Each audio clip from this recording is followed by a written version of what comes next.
raadiyoo sagalee Ameerikaati.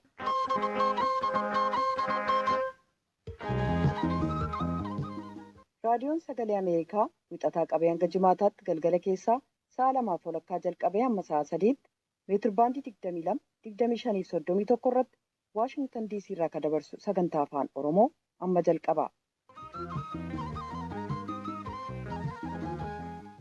Kanneen raadiyoo marsaa intarneetii fi saatalaayitiin Naayilsaatiin akkasumas feesbuukiidhaan sagantaa keenya hordofaa jirtan dhaggeeffatoonni keenya bakka jirtan maratti nagaan keenya sinaa ga'u attam ooltan. Kamisa April22 bara 2021 keessummeessituun keessan har'aa Antuu Jibee Horaati. Aangawaan tokkummaa mootummootaa gameessi tokko naannoo Tigraay godina waraansitti geggeeffame keessatti hokkara saalaa geggeessame ilaalchisee ammallee gabaasaan dabalataa bahaa waan jiraniif hokkaraawwan dubartootaaf durboota irratti geggeessaman guutummaan haala isaa beekuun baatilee hedduu fudhata jedhan. Dhaabbanni gargaarsa daa'immanii kan tokkummaa mootummootaa UNICEF haala walitti bu'iinsi Tigraay keessatti deemaa jiruun mirga ijoolleewwan 10,000tti lakkaawamanii rakkina yeroo dheeraaf turu keessa galchaa jira jechuudhaan akeekkachiise. Miseensi Shanee Gumii Sabaa Adda Bilisummaa Oromoo Abdii Raggaasaa mana murtii waliigalaa Oromiyaa dhaddacha yakkaatti dhiyaatanii himata irratti dhiyaate 2 keessaa tokkoon bilisa bahuu abukaatoon isaanii ibsaniiru. Komishinni mirga namoomaa Itiyoophiyaa gurmuun hidhattoota eenyummaan isaanii addaan baafamin naannoo Beenishaangul godina Kamashii aanaa Seedaal keessatti aangawoota mootummaa hanga tokko ajjeesanii irra jireessa aanichaa qabatan jedha. Martinuu gara boodaa dhiyaatu. Hanga xumura sagantaa keenyaatti akka nu waliin turtan isin affeera. Piroodyusariin Tamsaasaa Har'aaf Nugusuu Taammiree, miidiyaa hawaasummaaf tamsaasa intarneetii gama qindeessuun immoo Tiksiti Gammee oduuf gara Bafaqaaduuttan isin dabarsa.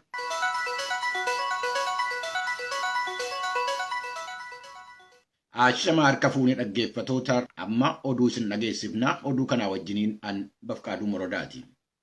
Naannoo bulchiinsa Beenshaangul Gumuz zoonii Kamaashii keessatti hidhattoonni eenyummaan isaanii hin beekamne aanaa Sadaalee keessatti haleellaa gochuudhaan aangawoota mootummaa ajjeesuu isaanii Komishiiniin mirga namummaa Itiyoophiyaa beeksiseera.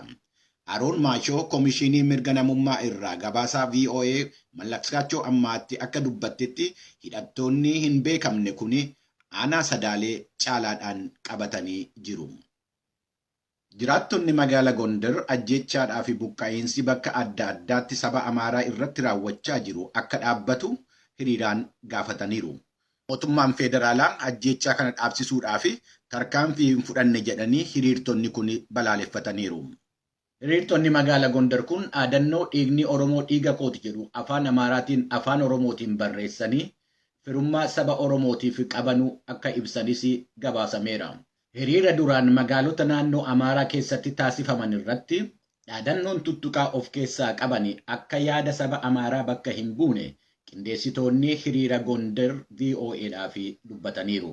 Karaa biraatiin mormiin manaa bahuu lagachuu magaala Baahir Daar keessatti guyyaa lammaffaadhaaf itti fufee manootiin daldalaatii fi biirooleen adda addaa guyyaa lammaffaadhaaf cufamanii oolaniiru. Gabaastuun VOA Asteer Misgaanaaw akka jettetti haalli magaalticha keessa jiru muddamaadha. Bakka tokko tokkotti dhukaasni qawwee hin dhaga'ama.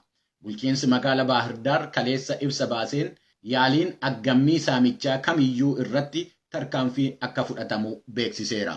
Hiriira gudduu kana magaala naannoo Amaaraa keessatti geggeeffamaa turan irratti ergaa daddarbaa turan tokko balaaleffachuu isaa paartiin badhaadhinaa mootummaa naannoo Amaaraa beeksiseera. Badhaadhinni naannoo Amaaraa kaleessa ibsa baase irratti akka jedhetti dhaadannoon hiriira kana irratti mul'achaa turan tokko ejjannoo mootummaa naannoo Amaaraatii fi saba Amaaraa kan bakka bu'u miti jedheera. Paartiin mormitootaa sochii biyyaalessaa Amaaraa yookaan Abin jedhamee beekamu gocha kanaaf itti gaafatamaa akka ta'e ibsa isaa keessatti hubachiisuunsaa beekameera. Paartiin Abin poosteroota filannoo paartiilee biroo cicciruudhaa fi gubuun isaas ibsa badhaadhina kanarratti balaaleffameera. Itti aanaan dura ta'an paartii sochii biyyoolessa Amaaraa yookaan Abin Yoseef Ibraahim komiin paartiin badhaadhinaa Amaaraa dhaaba isaanii irratti dhiyeesse waan qabatama hin qabne jechuudhaan himaniiru. Aangawaan tokkummaa mootummoota gameessii tokko naannoo Tigraay godina waraanni itti gaggeessame keessatti hokkora saalaa gaggeessame ilaalchisee ammallee gabaasni dabalataa bahaa waan jiraniif hokkaraawwan dubartootaa fi durboota irratti gaggeeffamaa turan guutummaa isaatii fi haala isaa beekuun baatilee hedduu fudhataa jedhan. Yuunivarsiitii Joorji Taawun keessatti gaggeeffame irratti kan kana dubbatani tokkummaa mootummootaatti bakka buutuu dhimma hokkoraa saalaa yeroo waraanaa gaggeessamu Piraamiilaa Paaten. Gabaasa Maargaaret Baashir Tujubeetu dhiyeessa.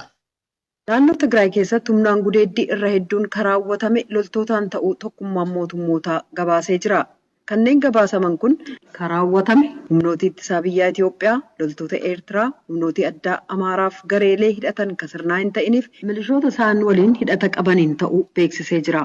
Waajjirri dhimmootii mirga namaa kan tokkummaa mootummootaaf Komishinni mirga namaa Itoophiyaa waliin ta'uun qorannaa akka gaggeessan walii galame battala akka jalqabu bakka buutuun addaa kan tokkummaa mootummootaa Paatan gaafataniiru. Yeroo isaatti gaggeessamuun murteessaadha jedhan ragaan jiru tuun dhabamsiifamin dura yeroon gaggeeffamuun murteessaadha jedhaniiru. Kanaaf waliigalteen jiru hatattamaan xumuramee gareen kun boodatti tuun harkifatin akka bobba'uuf qorannaan sun ennaa gaggeessamu immoo guutummaa Tigraay keessatti dhorkaa tokko malee daandiin saaqamu qaba jedhan. Erga baatii sadaasaa qabee akka mootummaan jedhutti loltoonni TPLF maadhee waraanaa biyyattii gama kaabaa haleelanii qabee Itoophiyaan gama kaabaa bakka dubbiif wal barbaadan ta'ee jira. Muummichi ministeeraa Abiy Ahmed akka jedhanitti haleellaan sun immoo mootummaan isaanii garee sana gamasii baasuuf tarkaanfii waraanaa akka fudhatu dirqisiise. Dhaggeeffattoota keenya oduun guyyaa har'aatiif isiniif qabnu kanuma fayyaa ta'aa nagaatti. Kan dhaggeeffataa jirtan as Waashingtan DC irraa kan darbu raadiyoo sagalee Ameerikaa sagantaa afaan Oromooti. Barsiiftonnii fi hoogganoonni yuunivarsiitii Jimmaa mootummaa fonqolchuuf yaalii godhaniif hidhattoota wajjin walitti dhiyeenya qabu shakkii jedhuun hidhaman yeroo sadaffaaf mana murtiitti dhiyaachuun isaanii ibsamee jira. Abukaatoon shakkamtootaa obbo Taayyee Damissee poolisiin waan qorannoon xumurre jedhuun guyyoota 10 mana murtii gaafate kan eeyyamame ta'us shakkamtoonni kaleessa mana murtii olaanaa godina Jimmaatti oliyyannoo dhiyeeffachuu isaaniin bor mana murtiitti dhiyaachuuf jiru jedhan. Dhimma kanarratti qaamolee mootummaa dhimmi ilaallatu adda addaarraa deebii argachuuf yaaliin goone ammaaf hin milkoofne Naakoor Malkaatu Amboorraa gabaase. Barsiisotaa fi hooggantootni yuunivarsiitii Jimmaa erga humnoota nageenya eegumsaa mootummaan qabamanii hidhamanii torbanoota 2 ol ta'uu ibsame kunneen magaaluma Jimmaa keessa jiraatu isaan keessaa 5 immoo mooraadhuma yuunivarsiitii Jimmaa keessa akka jiraatan himame. Isaanis pireezidaantii itti aanaa yuunivarsiitii Jimmaa kan turan Dr. Adulaa Baqqala, Profeesar Sultaan Sulimaan, diinii barattoota yuunivarsiitichaa kan ta'an obbo Waldoo Asaffaa fi itti aanaa isaanii barsiisaa Badhaasaa Farajaa, ogeessa baqaqsanii hodhuu kan ta'an Dr. Bilisummaa Mulaatu, barsiisaa Diimaa Nagahoo, Dr. Takluu Gammachuu, Shamsaddiin Ammee fi barsiisaa Fayyeeraa Goduu yommuu ta'an akka abukaatoon shakkamtoota obbo Taayyee Damissee jedhanitti hundinuu mootummaa fonqolchuu yaaluu fi shakkii biroo lamaanii kan yeroo beellamaan mana murtiitti deddeebi'aa jiran. Kaleessaa immoo yeroo sadaffaaf mana murtii aanaa Jimmaatti dhiyaatanii turan. Himata sadiin jalqabni himataman mootummaa fonqolchuudhaaf adeemsarra jirudha. Lammataan humna ija socho'u deeggartuudha. Sadaffaan uummata kakaasuudha. Poolisiin guyyaa 10 gidduutti waan raga'ee fedhee mana murtiitti ibseera. Obbo Taayyeen shakkamtootni yeroo beellamaan mana murtiitti deddeebi'aa jiran mirga wabiin gadi dhiifamanii dhimma isaanii akka mana hidhaa alatti hordofatan gaafatamee ture. Garuu tole hin jedhamne jedhan. Sababa isaas ibsanii jiru abukaatichi. Namoonni kun immoo tokko namoota yuunivarsiitii keessatti namoota iddoo guddaa olaanaa qabanidha. Namoota hawaasa keessatti fudhatama qabanii fi faayidaa guddaa kennan keessumaa hubatan dhimma kovidii dhimma walii hedduu walqabatee namoota biyyaaf illee barbaachisoodha. Maqaan seera yakkaa sanatti qabaa jirru kun bakkee ta'anii hawaasa tajaajilu qabu.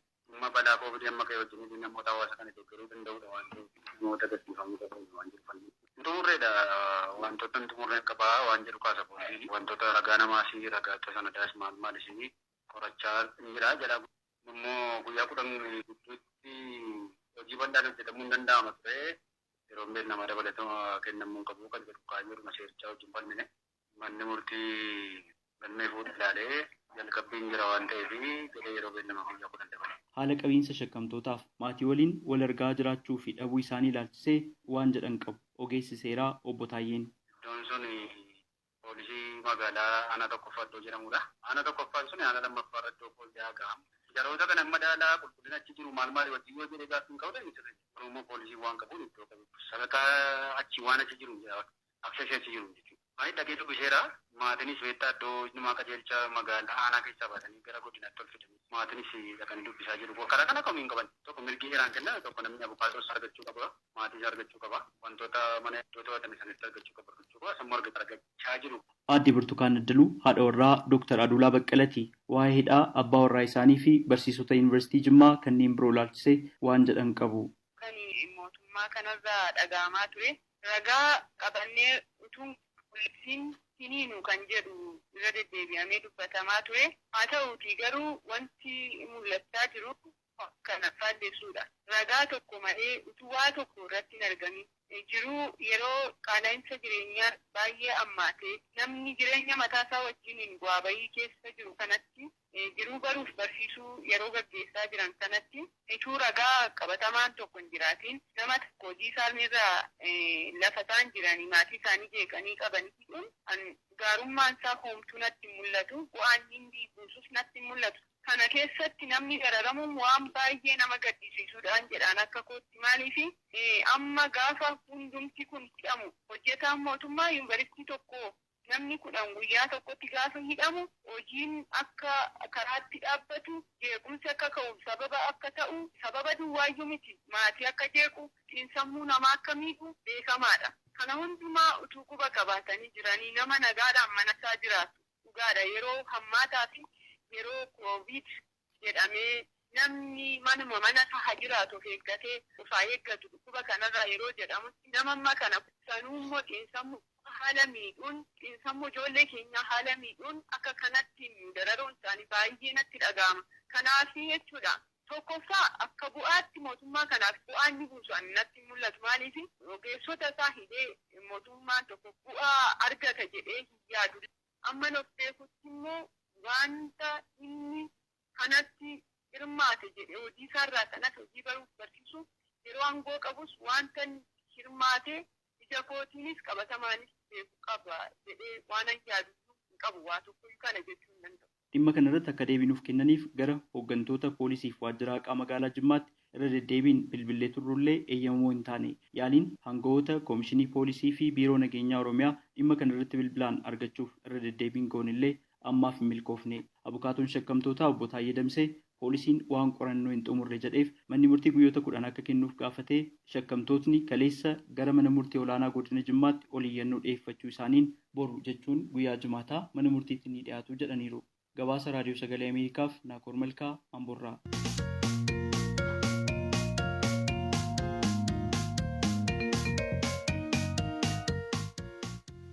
Miseensi Shanee Gumii Sabaa Adda Bilisummaa Oromoo Obbo Abdii Raggaasaa mana murtii waliigalaa Oromiyaa dhaddacha yakkaatti dhiyaatanii himata irratti dhiyaate 2 keessaa tokkoon bilisa bahuu abukaatoon isaanii ibsaniiru.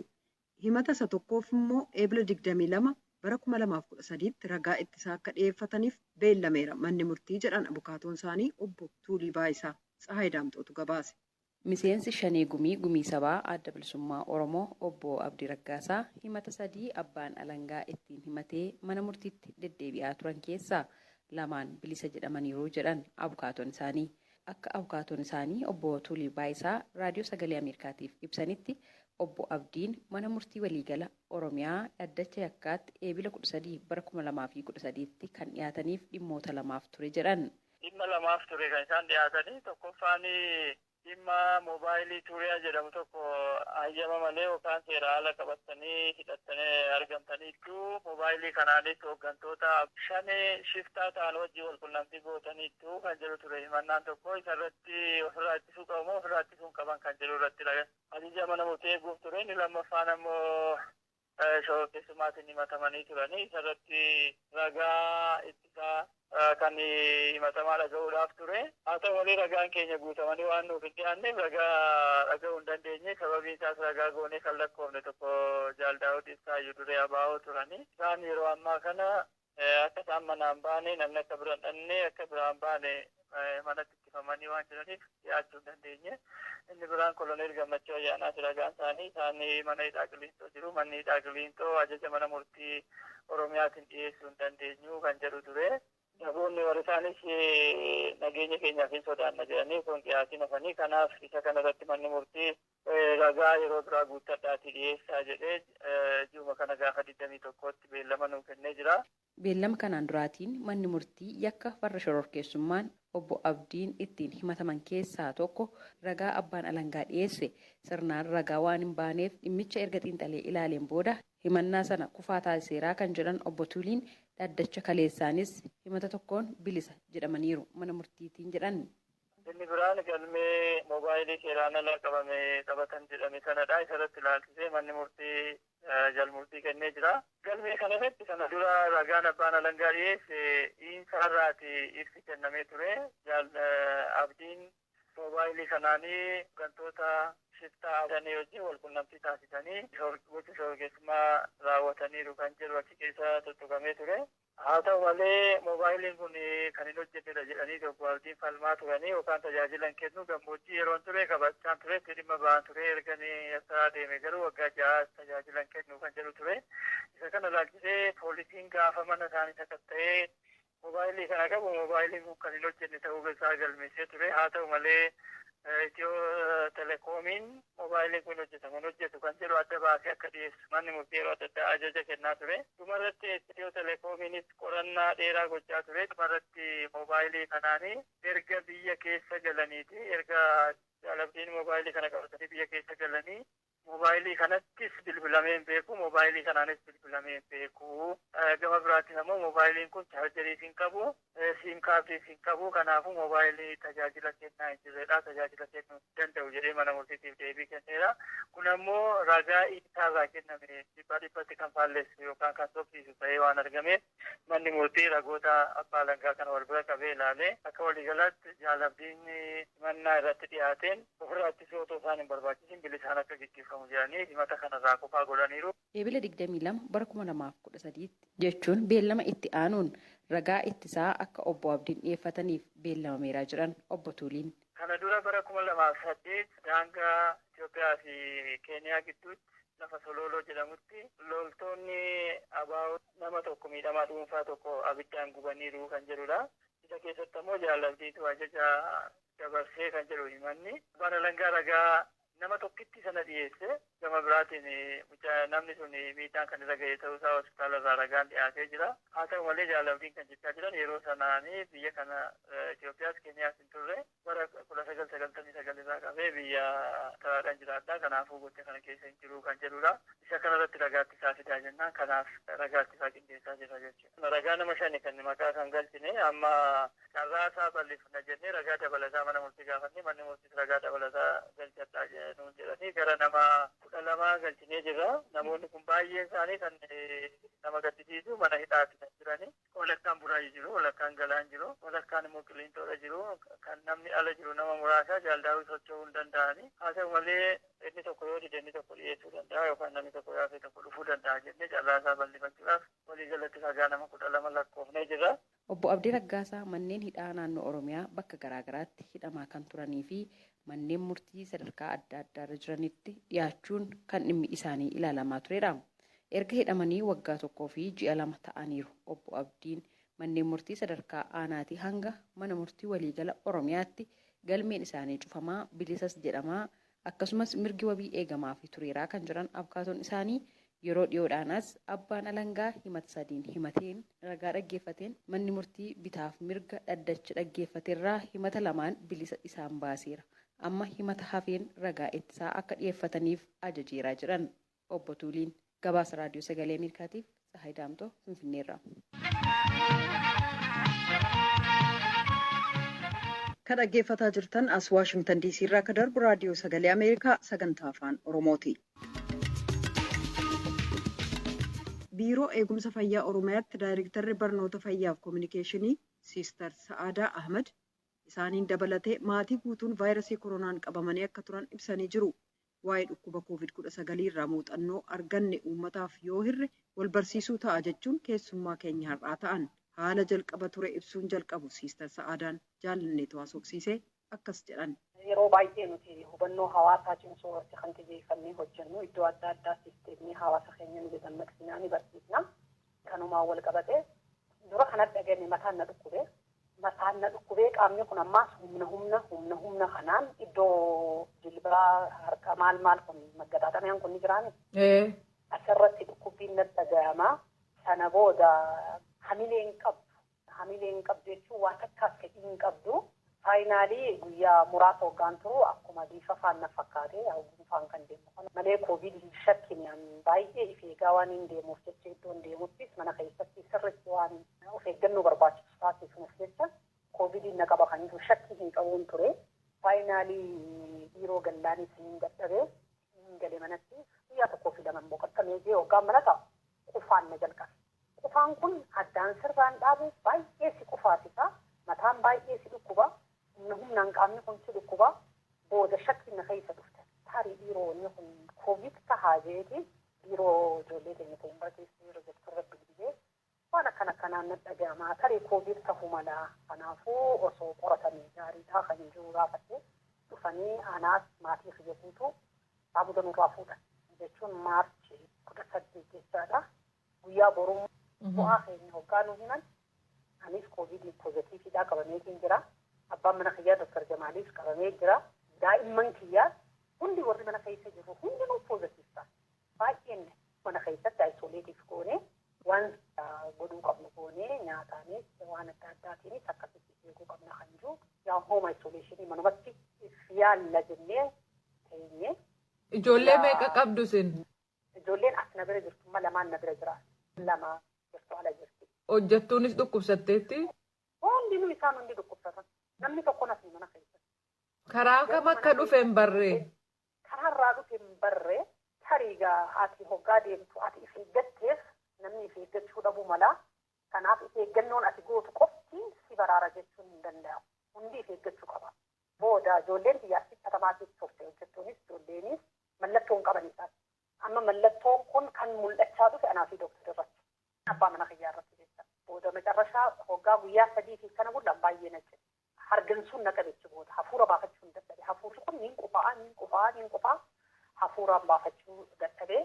Booda macarrashaa irratti dhiiga keenya keessaa meeshaa itti oksijiin hangam takkaatee itti lakkaatu jira. Isa sanniin qaba hoggaan laalu yoo 90 jettee rakkisaadha. 90 ooloo ta'e gaariidha.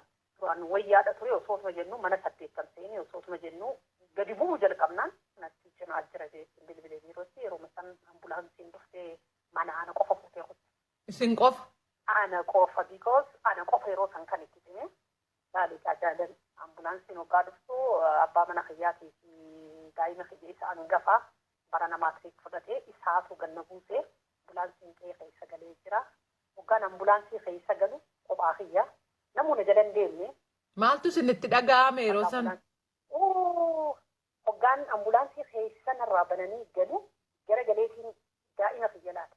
Abbaa mana kiyyaa ni ilaale. Mucayyoo tiyyata mana haftees ni yaadate. Ijoollee tiyyataa barnootaaf ala jirtu sanis ni yaadate. Bakka if qabuun dadhabe. Ambulaansii irra ciisee osoo imimmaan kiyya narraa yaa'u hospitaala ga'e. Baay'ee na dhaga'e. Bakka hani hin deebiin because yaa'u koovidiin qabamanii carraan fayyuutis ni jira, carraan ittiin du'uutis ni jira. Ogeeyyiin keenyas baay'eedha kan ta'e sababa koovid kana. Baay'ee na dhaga'amee osootumaan bo'uutiin hospitaala ga'e. Hoggaan hospitaala ga'u ogeessonni na simatanii maal jedhanii yeroo masan waan silaa qorannoo barbaachisu naa godhanii raajiis na kaasanii maal jedhanii ciisuu qabda jedhanii miincisee oksijiina irra taa'uu qabda jedhanii baay'een eegaran. Wayi daa'imman kiyyaan jee, wayi ilmaan kiyya, wayi mana kiyya. Haati takka wanni yaaddu caalmatti duu isii sanirra daa'imman isii sanii fi wayi daa'imman kiyya osoo iddoo tokkollee naan ga'in bittinnee seeqa isaa kutee jiru. Hospitaala mojooti kan inni seene ogeeyyiin keenya dhugaa dubbachuudhaaf akkaataan itti ibsuun qabu sirriitti tajaajila barbaachisu naa kannanii maal jedhanii garuu yeroo san keessatti dhibee kana caal hasiimuu maal seete waan ati sammuu kee keessatti hin qabdu mana kee yaaddaa daa'imman kee yaaddaa maal yaaddaa galgalanii hin bulee barummaa ammaas dooktar cimee dhufe gama hospitaala. Abbaan manaa keessan? Abbaan manaa fayyaa. Ijoolleen kiyya manatti hafte inni hospitaala gale. An hospitaala gale yaa rabbii xiyyaanii jedhe. Yaa rabbi ilmaan kana dirree kanarra bittinneessee nuuf fudhatiin jenne bakka waan ani hin ji'uun qabu. Atleast yeroo san an yoon du'e akka nama tokkootti niin du'aa garuu irratti kalaa kan hin yaadaa ture daa'imman kiyyaa. Dhibeen isaas cimaa hedduu na cimaa dhufeanii fi xiqqoo abbaan mana kiyyaa fooyyee ni qaba. Garuu baay'ee natti cimaa dhufe guyyuma guyyaan natti cimaa dhufe. Koovid akkas ta'uusaa akka ogeettii fayyaatti akka nama daariktara barnoota fayyaa sagantaa san qindeessutti sadarkaa naannootti sadarkaa sanitti iyyaanne on koovid. Yeroo baay'ee hojjetoonni biraatis biiroo keenya keessaa warri qabaman ni jira. Yaa'u asiin batamaatii mallattoon qabanii guyyaa 14 akka foggaa turan booda yoggaa ilaalaman negatiif taha akkasi cimuusaa iyyaanne an dura. Waggaa baay'ee na cimaa dhufe ogeeyyiinis tajaajila silaa barbaachisu naaf gochaa dhufanii. Ofii dhukkubsattanii akka kana rakkataa hospitaala ciistanii namoota akka keessan dhukkubsatan faarguuf carraa argattaniittu maaltu isinitti dhaga'ame? Baay'ee si dhaga'ama. Faayinaalii wanni si dhaga'u maal ta'e tokko hospitaala san keessa jirtu dhibee kana ati if eeggatteef baraaramuu hin dandeessu. Akkaan hin qabu namni biraa sababa naa ta'a jecha.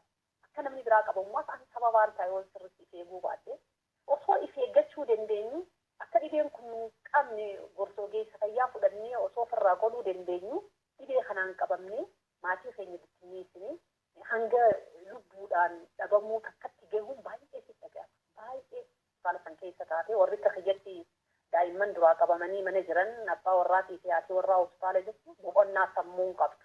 Dhibeerra boqonnaa sammuu dhabuu saniif miidha. Namni faan du'e gaafa jedhamu dhageessaniittu osoo achi jirtanii? Namni ni du'aa baay'ee naata. Yaa rabbii kiyya kana keessaa na baaseetta. Waggaa takkaas rabbii kee kadhachaatuma hanga kaanis dhibee kee dhageeffachaa waan ta'eetta. Booda osootumaan ji'uutiin yaa guyya guyyaadhaan xiqqoo fooyya'insi argamaa dhufee xiqqoo fooyya'aatiin dhufe. Oxygen saturation kan jennu kunis hargansuun kunis xiqqoo narraa wayyaawaa dhufe.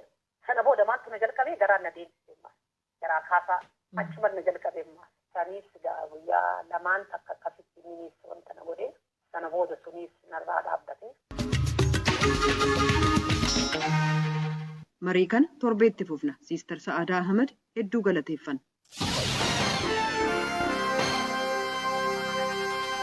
Kanatti aansinee ibsa gulaalaa kan imaammata Yuunaayitid Isteetsi calaqqisu isiniif dhiyeessina.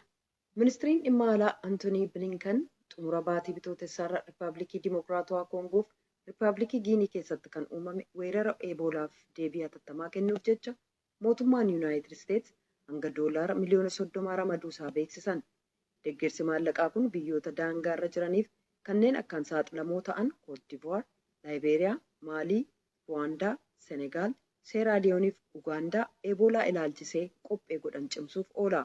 Eboolaan dhibee qaama keessatti dhiigii akka dhangala'u godhuuf ho'a qaamaa dhaqqabsiisu yoo ta'u, jalqaba bara 1976 Rippaabilikii Dimokiraatawaa Koongoo Shiyaarraa naannoo laga eeboolaa jedhamutti argame. Jaarmiyaan fayyaa addunyaa akka jedhetti bara 1976 bara 2012 weerarri eeboolaa 24 biyyoota uffee Saharaa gaditti kan argame yoo ta'u namoota 2400 yoo qabu kanneen 1590 ta'an immoo galaafateera. Sana booda muddee bara 2013 fi amajjii bara 2016 gidduu yeroo jiru keessatti weerarri guddaan Afrikaa dhiyaa keessatti ka'ee namoonni 28,646 yoo dhukkubsatan kanneen 11,323 ta'an immoo du'aniiru. Weerarri xixiqqoon immoo bara 2017 fi 2018 keessa ka'an. Weerarri guddaan lammataa bara 2018 hanga bara 2020tti Rippaabilikii Dimokiraatawaa Koongoo keessatti ka'e.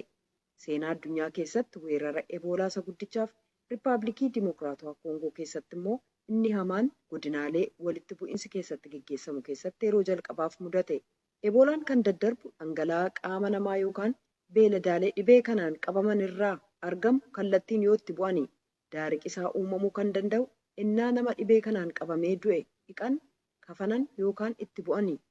Jaarmiyaan fayyaa addunyaa akka gabaasetti kunuunsi dursee kennamuu fi hirmaannaan hawaasaa lubbuu oolchuuf weerara kana to'achuuf dhimmootii ijoodha jedhee jira. Weerarri eeboolaa akka hamaatti akka hin mudanne ittisuuf naannolee dhibee kanaan dhahaman keessatti namoota haaraa dhukkuba kanaan qabamaniif hatattamaaf dammaqinaan deebii kennuu akkasumas of eeggannoo gochuuf hordoffiitu barbaachisa. Deeggarsi $30 miliyoona mootummaa Yuunaayitid Isteetsi biraa argamu naannoo dhibeen kun itti argame hordofuu akkasumas qorannaa laaboraatoorii geggeessuuf oola. Waaltaalee wal'aansa eeboolaa hundeessuu akkasumas daariqa ittisuuf hojii hojjetamu cimsuuf keellaalee eegumsa fayyaa ijoo keessatti to'annaa cimsuuf illee ni oola. Dhibeen daddarban kan akka eeboolaa daangaa biyyoolessaan kabajan. Kanaaf hatattamaan bal'atu fayyummaa nageenyaaf badhaadhina biyyootaa balaarra buusu. Mootummaan Yuunaayitid Isteets dhukkuba hamaa kana ittisuuf deebii kennamu akkasumas nageenya fayyummaa addunyaaf gumaachuusaaf ni boonaa jechuudhaan gulaalaan har'aa yaadasaa xumura. Kan kanaa olitti dhageessan ibsa gulaalaa kan imaammata Yuunaayitid Isteets calaqqisu ture. Raadiyoon Sagalee Ameerikaa galgala keessaa sa'a 2:00 jalqabee hanga sa'a 3:00 wixataa hanga jimaataatti qophii afaan Oromoon dabarsu irratti raawwata. Qophii boriitiin walitti deebina. Nagaatti bulaa. Amma sagantaa afaan Amaaraatu itti fufa.